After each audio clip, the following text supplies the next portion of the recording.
Kuatkan tekad, kuatkan hati. Negeri ini memanggilmu kawan. Belajar bergerak berbagi untuk negeri. Guru penggerak majukan pendidikan. Guru penggerak menghamba pada murid. Bismillahirrahmanirrahim. Assalamualaikum warahmatullahi wabarakatuh. Yang terhormat Bapak Kepala Sekolah SMPN 2 Selatan, Bapak Agus Soni Subari MPD, dan yang terhormat Bapak Ibu PKS SMPN 2 Selatan dan ibu-ibu, bapak-bapak yang berbahagia. Pertama-tama marilah kita panjatkan puja dan puji syukur kehadirat Allah SWT yang mana telah melimpahkan rahmat hidayahnya pada kita semua sehingga kita dalam keadaan sehat walafiat. Amin. Bapak Ibu, mohon maaf sekali lagi, bukan saya menggurui, saya dititipin ilmu, dititipin materi untuk disampaikan. Jadi mentransfer yang saya dapat itu khususnya di SMPN 2 Selatan. Materi kali ini diseminasi pembelajaran diferensiasi. Itu saya sendiri perkenalkan Dwi Rahayu Widayati, SMPN 2 Selatan, calon guru penggerak angkatan 9 Kabupaten Bogor.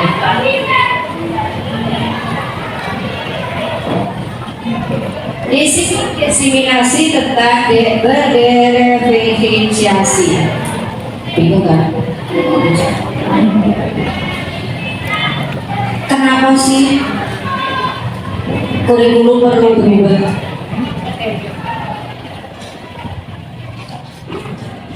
Dilihat dari RPP, modul ajar dan bahan ajar pasti lain ya. Dari KTSP kurikulum 13 ataupun biasa disebut kurtilas, disebut sekarang kurmat kurikulum 3. Ya, Bapak Ibu di sini berdiferensiasi kenapa muncul?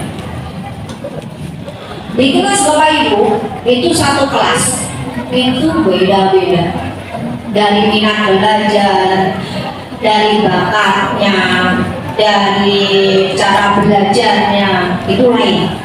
Jadi kita tidak bisa menyamakan. Contohnya aja Bapak Ibu aja di sini, pasti lain. Cara menyampaikan ke siswa itu lain, ya. Karena mungkin di saya itu kinestetik, ntar kulito, auditori, beda-beda. Begitu juga dengan siswa kita, Bapak Ibu. Ya. Jadi pengertian pembelajaran berdiferensiasi adalah cara untuk menyesuaikan pembelajaran kepada kebutuhan siswa dengan tujuan memaksimalkan masing-masing potensi pembelajaran siswa dalam lingkup yang diberikan. Di sini cara untuk menyesuaikan pembelajaran dengan kebutuhan siswa. Jadi kebutuhan siswa itu beda-beda. Kita harus memenuhi kebutuhan itu. Ya. Selanjutnya kita bahas tentang siklus proses berdiferensiasi pembelajaran. Yang pertama, sebelum Bapak Ibu melakukan pembelajaran di kelas, kita mengadakan asesmen biasa. Inilah perbedaannya dari kurmer, dari SK dulu sebelum kurmer, sebelum KTSP, sebelum kurtilas, inilah perbedaannya. Di sini ada asesmen dulu sebelum pembelajaran. Apa sih Bu? Kita kenal dulu kurikulumnya, tujuan daripada kurikulum. Pengertian pembelajaran karena didukung dari siswanya. Ini tadi di depan sudah saya bilang untuk yang pertama kenapa kesiapan, yang kedua minat, yang ketiga gaya belajar. Itu yang mendukung kenapa harus diadakan analisis asesmen dulu. Dan nanti hasilnya pun lain, produknya lain yang dihasilkan siswa itu lain. Ya, ada yang berupa konten, ada yang berupa proses, nanti produknya lain, produk hasilnya, produknya. Yang konten itu cakupannya materi yang akan diajarkan itu harus di konten, lewat konten ya, lewat YouTube, lewat PPT, proses merancang pembelajaran. Nanti hasilnya apa? Sebuah produk. Produk itu beda-beda. Ada yang nanti mengumpulkan lewat gambar, yang suka dengan puisi, hobi puisi mengumpulkan lewat puisi, yang suka melukis nanti produknya dengan lukisan, itu boleh. Bebas, merdeka semuanya. Siklus proses terakhir evaluasi itu nanti evaluasi akhir ya Bapak Ibu ya. Sekarang kita bahas pembelajaran berjanji ini pemetaan dulu. Tadi kan diagnostikan, analisis untuk pemetaan. Asesmen tadi untuk pemetaan kebutuhan siswa berdasarkan minat. Dilakukan dengan membuat pengelompokan pada siswa yang berminat dalam hal olahraga, seni, sains dan lain-lain. Ada seni aja udah beda. Seni tari, seni suara, ya kan? Seni lukis itu yang lain. Pembelajaran berdiferensiasi, pengelompokan siswa berdasarkan profil belajar atau gaya belajar. Gaya belajarnya lain. Mungkin ada auditori, ada kinestetik, ya kan? Lain-lain. Jadi jangan disamakan, nggak ada jamaknya sekarang.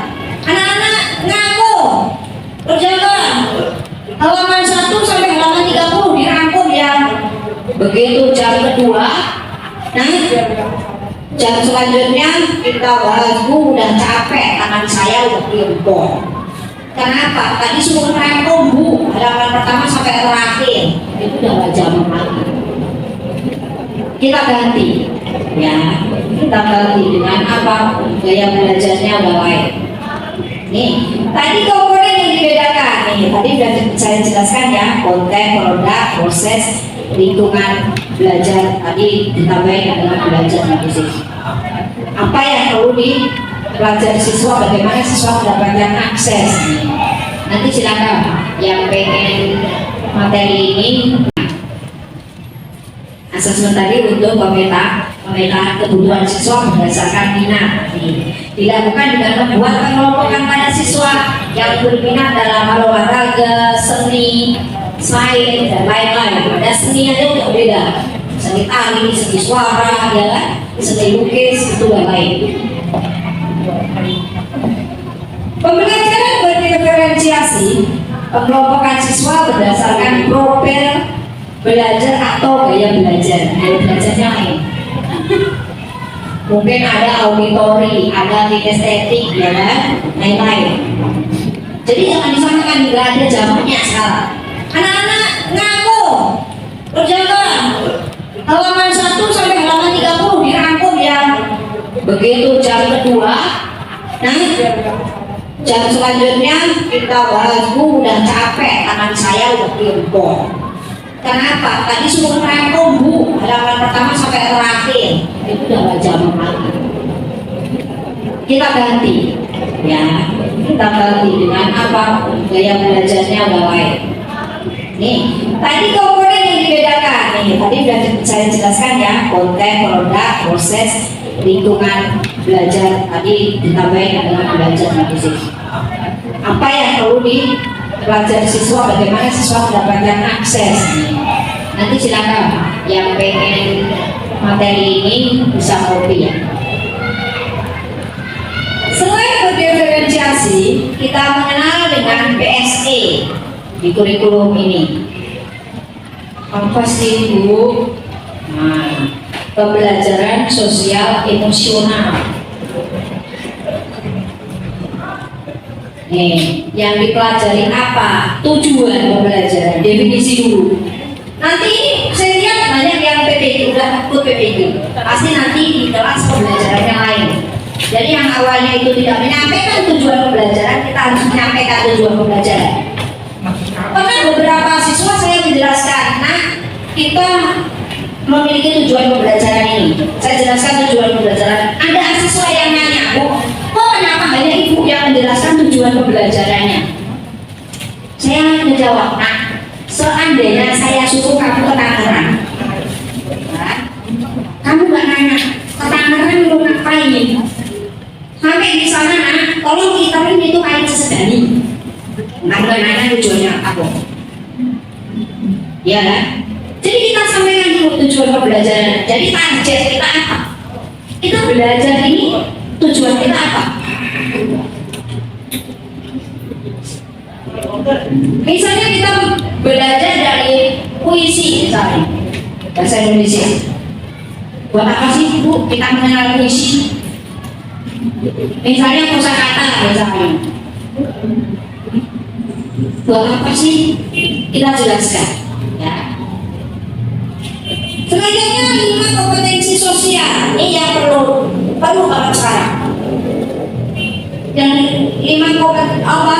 Yang pertama kesadaran diri, manajemen diri, kesadaran sosial, yang keempat keterampilan berrelasi, yang kelima mengambil keputusan yang bertanggung jawab. Kita bahas satu-satu ini. Kita bahas dulu pengertian PSE. Pasti PSE pembelajaran yang dilakukan secara berkolaborasi, berkolaboratif, bekerjasama. Ya, kita tidak bisa sendiri, kita harus bekerja sama dengan siswa, dengan teman kita, ya kan? Di sekolah untuk memperoleh apa? Menerapkan pengetahuan, keterampilan, dan sikap positif mengenai aspek sosial dan ada kasor. Itu tadi sudah saya jelaskan ya, pengertian apa namanya yang termasuk kesadaran diri, manajemen diri. Nanti kita bahas satu-satu. Sekarang konsep kesadaran penuh. Kesadaran penuh dapat diartikan sebagai kesadaran yang muncul ketika seseorang memberikan perhatian secara sengaja pada kondisi saat dilandasi dengan ingin tahu dan welas asih. Nanti saya contohkan ya. Jadi Bapak Ibu itu tidak hanya sekedar ngajar selesai udah. Jadi kita lihat wajah-wajah siswa kita kalau udah itu pasti setelahnya boring banget. Ya, kita ajak anak-anak kita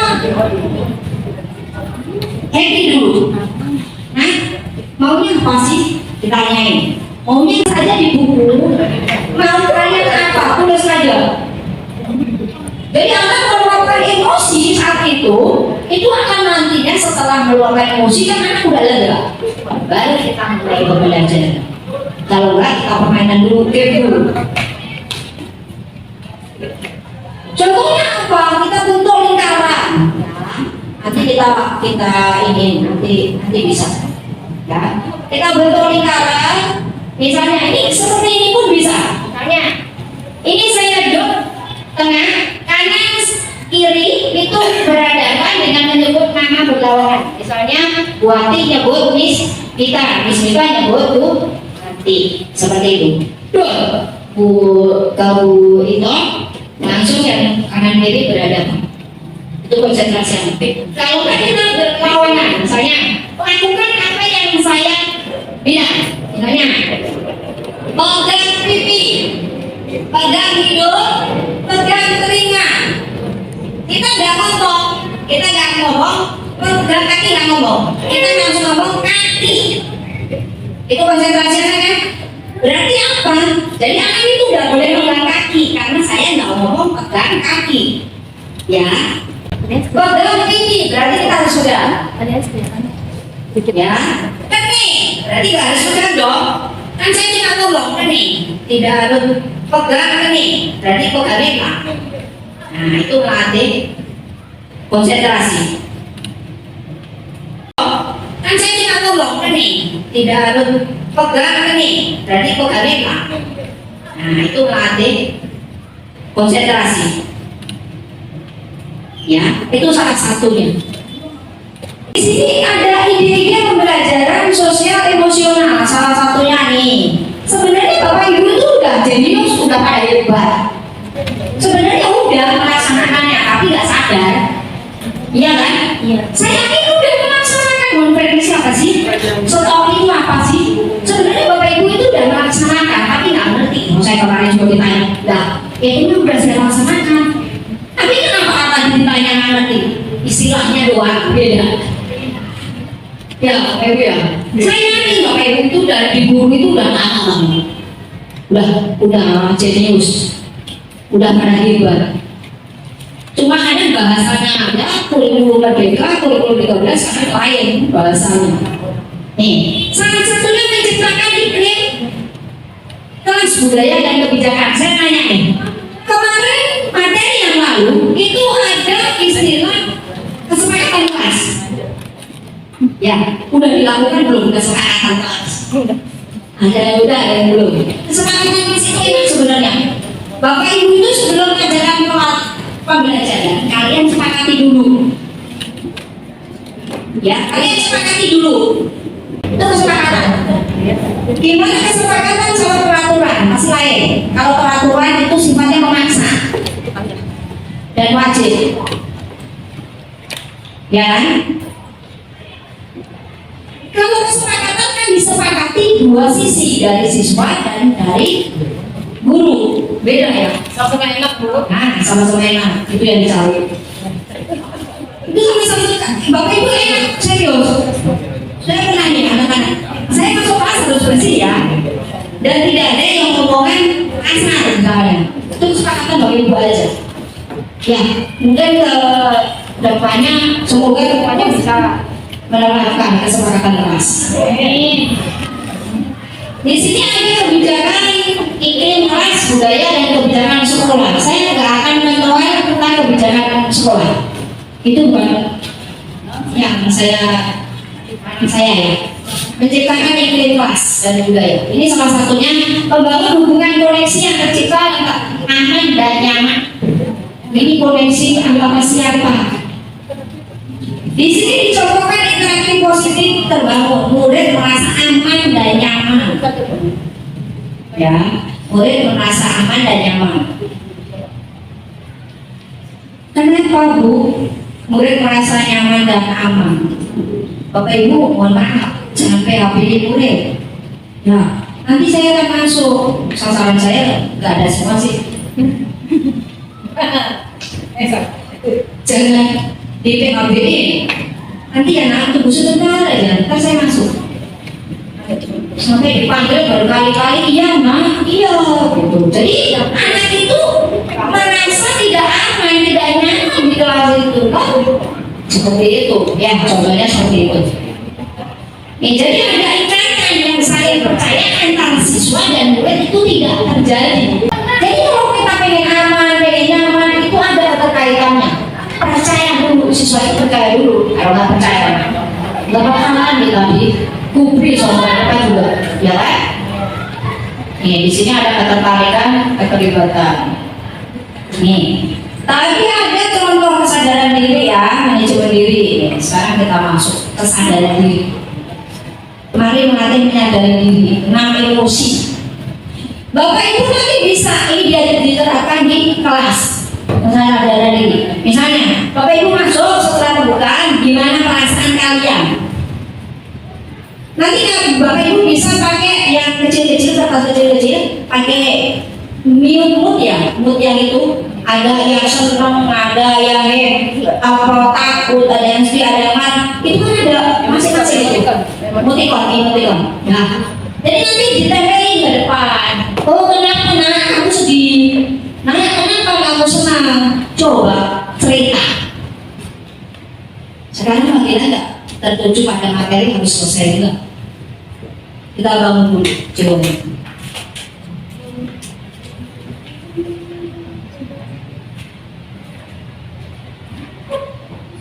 Kita tanya dulu kenapa perasaannya. Nanti di kalau kamu cek A sampai Z ternyata anak boring, nggak pasti nggak bakal masuk ilmunya. Ya, jadi nanti pakai kertas kecil-kecil itu apa namanya kayak pocket ya, kecil-kecil ada lainnya kan, anak suruh maju ke depan ditulis. Perasaan kalian apa? Senang. Perasaan kalian apa? Sedih. Nanti terangkan. Enak ya, nanti saya juga mau menerapkan. Mengapa penting untuk mengenali dari emosi juga? Ini tidak hanya siswa saya lihat, ini guru juga. Di kelas banyak marah-marah. Belum gitu cair, sih. belum cair, belum cair. Oh, DPP-nya belum cair. Ada emosi. Jangan dibawa. Emosi adalah bagian yang penting untuk kita kenali dan kelola sebagai manusia. Faktanya keberhasilan karir seseorang profesional, kesejahteraan psikologis diri itu dipengaruhi dengan emosi diri. Ya, orang itu cerdas nggak sih? Orang itu profesional nggak sih? Jadi mana-mana tanpa alasan kan bingung orang lihatnya. Jadi bapak ibu jangan bawa marah ke langsung. Tadi di rumah ada masalah dengan anaknya atau pasangannya dibawa ke kelas orang tahu, itu kenapa marah-marah nggak jelas? Tuh, itu bisa dinilai siswa kita. Ya, bapak ibu ya. Stop. Manajemen diri itu ada stop. Kenapa? Di sisi stop itu berhenti sejenak, ambil nafas, amati sensasi tubuh. Jadi bapak ibu, anak-anak kalau boring, ya, anak-anak kalau nggak enak banget, berhenti dari semua aktivitas. Itu namanya stop. Itu perlu. Jadi jangan dikepir, ada masalah Z-nya. Jangan. Kadang ada stopnya. Stop dulu. Kenapa kita tadi ini diri tentang stop? Kita ambil saat jeda syarat parasimpatik mengganggu tubuh dengan memperlambat detak jantung. Ada di sini. Menurunkan tekanan darah, mempertajam fokus. Jadi apa? Jadi biar anak itu fokus kembali, berhenti semua aktivitas dulu, baru kita setelah beberapa menit kita baru mulai lagi. Yang ketiga, kesadaran sosial. Apa yang dirasakan orang tersebut, apa yang membuat mereka demikian. Nanti langsung kita praktekannya. Yang keempat, keterampilan relasi. Kita harus bisa. Ya. Di sini ada jelas, percaya diri. Ayo, udah ada. Keterampilan relasi, kalian menjelaskan dengan jelas. Kita praktekkan, kita meluangkan waktu sejenak. Ya, meluangkan waktu. Jadi tangan semuanya dipakai, kita bersandar, ya, luangkan waktu untuk memperhatikan hal-hal sekitarnya. Lalu fokus dengan apa yang terjadi saat ini, dengan tidak terlalu banyak memikirkan masa lalu atau mengkhawatirkan masa depan. Yakinlah pada diri ini untuk fokus dengan apa yang bisa dilakukan, bukan apa yang tidak bisa dilakukan. Kemudian mulailah mengatur nafas secara perlahan. Yakin menghirup nafas perlahan lewat hidung atau mulut secara perlahan. Itu salah satunya di mana perasaan Bapak Ibu pasti lain. Sambil memejamkan mata, kita duduk bersandar, melakukan nafas semuanya. Ya, kita fokus. Jangan mengkhawatirkan masa depan.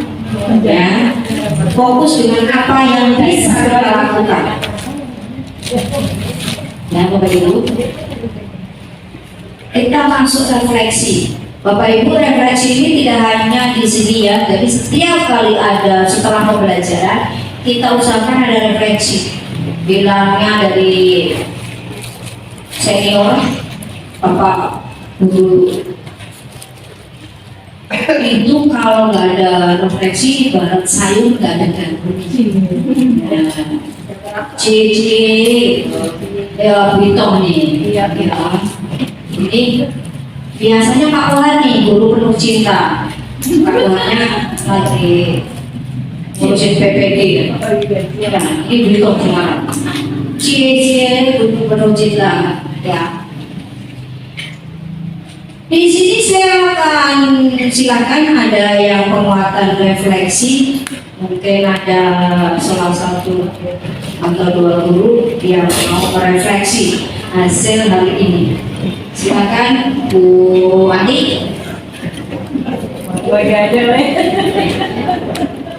Mungkin begitu nanti selanjutnya. Cek dulu. Jadi refleksi untuk hari ini apa yang Bapak Ibu perlu diketahui? Monggo bagi silakan. Satu penjelasan.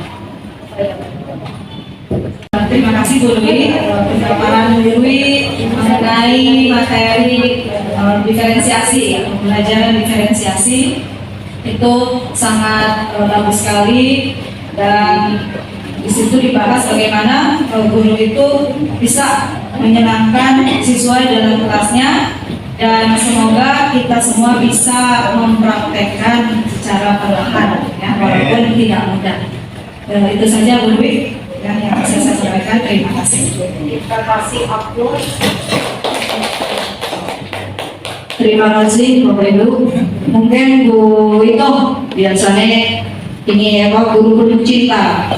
Kalau Pak Kohar kita kasih, kalau Bu itu cinta aja. Baik, terima kasih Bu Bi atas waktunya.